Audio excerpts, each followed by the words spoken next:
আরে দাদা, কেমন আছেন? আর কেমন থাকবো বলুন? চারদিকে এই ফেসবুক আর হোয়াটসঅ্যাপের ন্যাকামো দেখে ঘেন্না ধরে গেল মশাই। ভালো কথা, ন্যাকা বলতেই মনে পড়ে গেল, আপনার মেয়ে কি করছে এখন? আর বলবেন না, পড়ছে তো একটা কলেজে, কিন্তু কিছু খচ্চর ছেলে এমন জ্বালাচ্ছে যে কি বলবো। ভালো কথা, খচ্চরের কথা মনে পড়লো, আপনার বাবা এখন কেমন আছেন? বাবার কথা আর বলবেন না, কানে শোনে না, বাতের ব্যথা, হার্টের সমস্যা, পুরো গাদার খাটনি কেটে যাচ্ছি। গাদার কথাই মনে পড়লো, আপনার ছেলে এখন কি করছে? ওর কথা আর বলবেন না, পুরো কুলাঙ্গার হয়েছে। ভালো কথা, কুলাঙ্গারের কথাই মনে পড়লো, আপনার ভাই এখন কি করছে?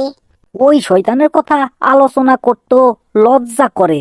ভালো কথা, শয়তানের কথাই মনে পড়লো, আপনার মিসেস কেমন আছেন? আমার মিসেস মানে আমার বউ,